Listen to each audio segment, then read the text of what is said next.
Mr. Ben Shapiro.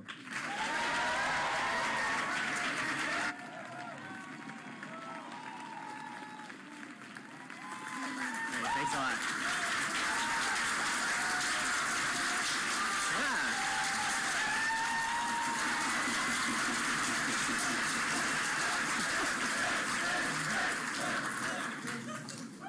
Now I know how Obama must feel when he speaks in front of leftists, and I demand that you sacrifice a cow outside to me, just like they would at the DNC.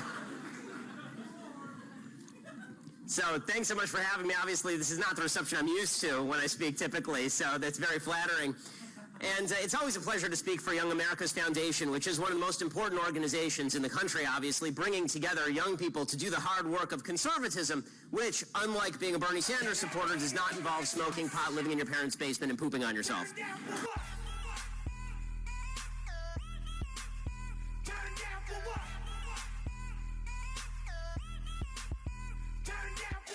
The NCAA has now announced they will punish the entire state of North Carolina for the state law preventing localities from forcing businesses to let men pee next to little girls. And they've stated that public bathroom facilities must be utilized in accordance with biological sex. That's what the law says. The NCAA statement explains that this is the worst thing ever. According to their press release, quote, based on the NCAA's commitment to fairness and inclusion, the association will relocate all 7 previously awarded championship events from North Carolina during the 2016-2017 academic year. NCAA President Mark Emmert blathered, quote, fairness is about more than the opportunity to participate in college sports or even compete for championships. We believe in providing a safe and respectful environment at our events and are committed to providing the best experience possible for college athletes, fans, and everyone taking part in our championships. The NCAA added that because North Carolina laws are discriminatory against LGBT Americans, they cannot hold their championships there.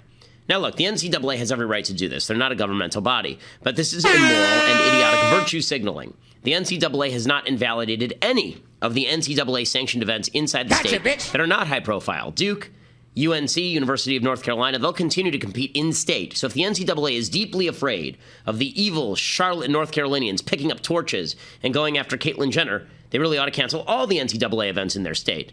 But they won't, because they're liars and they're hypocrites. They also will not be disbanding independent male and female sports, which are, of course, cisgender and transphobic. After all, if a man wants to play for women's teams and a woman wants to play for men's teams, why must there be separate categories? If gender is entirely a social construct, why should we reinforce that evil, terrible, awful social construct through separate sex-specific sports? The North Carolina GOP issued an epic response to all of this. They said, quote, this is so absurd it's almost comical. I genuinely look forward to the NCAA merging all men's and women's teams together as a singular, unified, unisex team. Under the NCAA's logic, colleges should make cheerleaders and football players share bathrooms, showers, and hotel rooms. They may already be doing that. The decision is an assault to female athletes across the nation. If you are unwilling to have women's bathrooms and locker rooms, how do you have a women's team? I wish the NCAA was this concerned about the women who were raped at Baylor. Perhaps the NCAA should stop with their political peacocking and instead focus their energies on making sure our nation's collegiate athletes are safe both on and off the field. That's their statement. So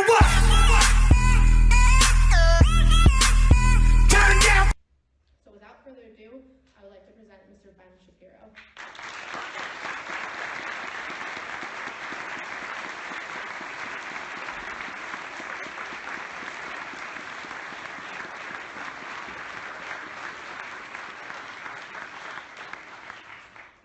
Thank you so much for having me. Thanks to Young America's Foundation for sponsoring this lecture. Thanks to Fred R. Allen for sponsoring it. Thanks to all of the groups from the various local colleges who got behind it to make this event such a success. And thanks to all of you for showing up, particularly if you disagree.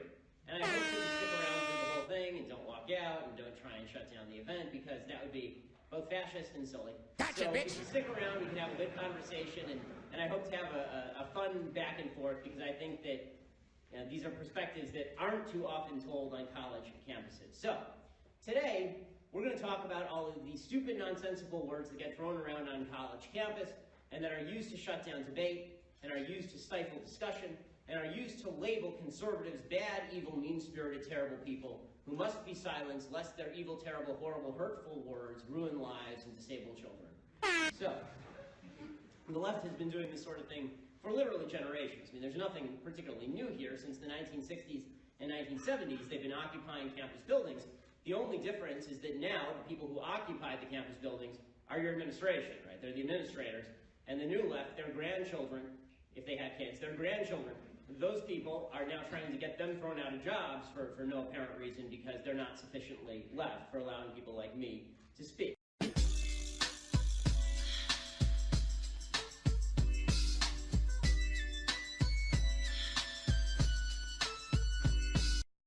So today I want to talk about a couple of things. First, I want to talk about the battle you face on campus, talking regarding free speech. And then I want to talk about why you, young conservatives across the country, are the people who are going to fix the country, because God knows that our parents and our grandparents seriously screwed the pooch. That's actually probably not accurate. Your parents probably did a good job, but all your parents' friends did a horrible job, and that's why you're going to school with a bunch of lesbian dance theory majors. Most of the people you go to school with don't understand why free speech matters in the first place. They actually don't even know why freedom matters in the first place. Freedom to them is actually an inconvenience. They're significantly more interested in making themselves feel good than about learning about new ideas or contemplating new arguments. And to make themselves feel good, what they really need is power over you. And leftists achieve this power by converting people to the religion of feelings. As you know, feelings are not my thing. Feelings are the left's way of quashing free speech. You've seen it at the Democratic National Convention this week. The notion that if you claim you've been victimized, that means that you get to shut everybody else up. Gotcha, bitch. And Barack Obama says this about race relations in the police. He never bothers to cite actual, real statistics. The only thing that matters is that some Americans feel put upon by the cops. And that means that everyone must change. It means we must change. Obama said this in Dallas while he was taking advantage of dead cops in order to push an agenda that rips cops. He said, quote, "In the end, it's not about finding policies that work. It's about forging consensus and fighting cynicism and finding the will to make change." For the left, it's true. Politics is not about finding solutions that work. It's not. They don't care about finding solutions that work. All they care about is justifying their feelings. All they care about is moral preening and moral posturing. All they care about is that really unbased feeling of moral superiority that they harbor.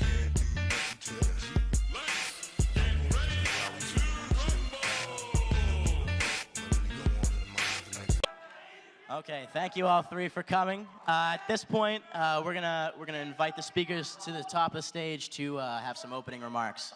So if we'd like to start with, sure, go for it.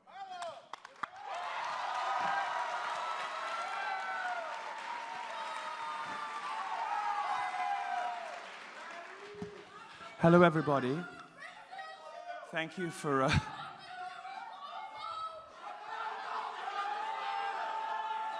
That's very strange. Please, thank you for your enthusiasm. Thank you for your enthusiasm. If we could get on with the show. Thank you.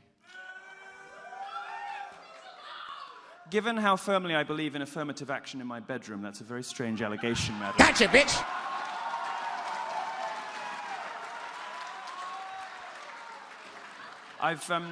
I've taken some time out of my busy schedule, being fabulous and doing my hair, to prepare a speech for you. Well, a few remarks, really. Feminism is cancer. Thank you very much.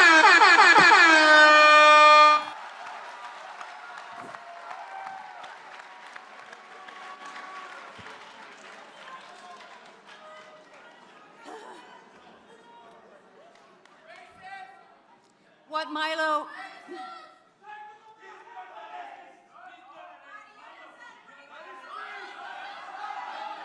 Please, if you would sit down. What Milo meant to say, what I am going to explain, you will be pleased.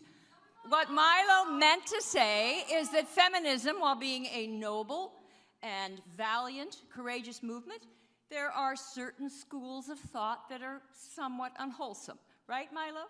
No, I meant it was cancer. I'm a straight rider, you don't wanna fuck with me. Got the police busting at me, but they can't do nothing to me. Let's get ready to rumble. Future generations will look back. Shh, okay. I'm sorry. Three One strikes, more you're out, disruption. darling. One more disruption. Thank you.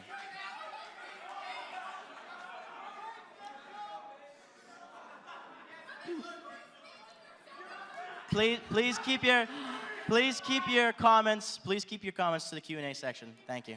Okay. I invited her here as a demonstration of utter madness. Thank you.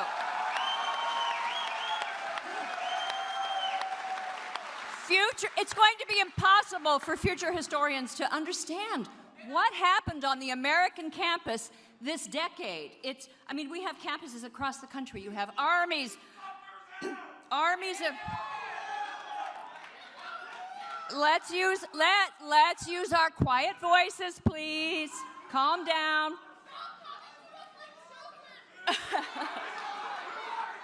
Stop acting like a child, and I will.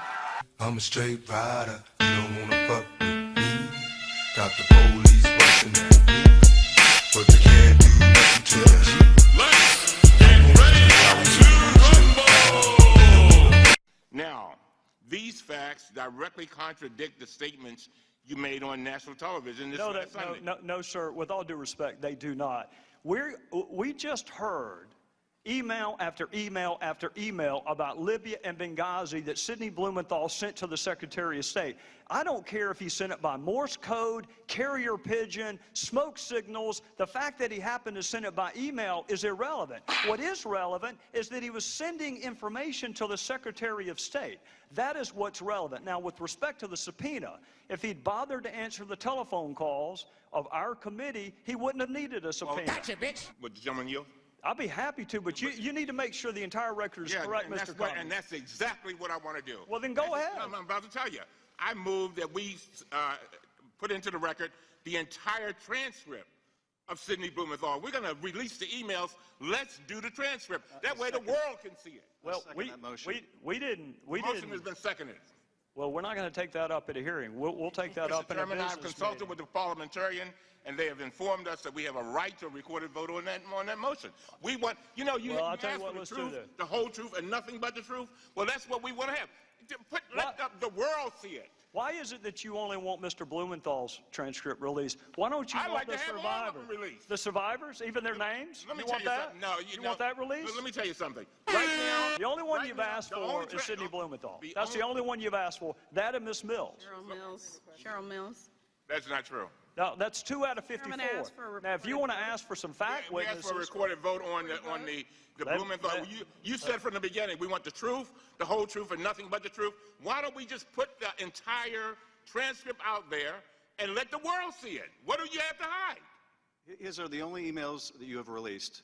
And the fairness to Mr. Blumenthal and to the American people, in the interest of a complete record, if you're going to release his emails, release his transcript where he has a chance to give the context of those emails. well, you keep referring to Blumenthal emails. I would hasten to remind both of you, the only reason we have Blumenthal emails is because he emailed the Secretary of State. Those are her emails. That's why they were released. They're not Blumenthal's emails, and she wanted all of her emails released. She's been saying since March, I want the entire world to see my emails. Well, Sidney Blumenthal's emails are part of that. Centipede.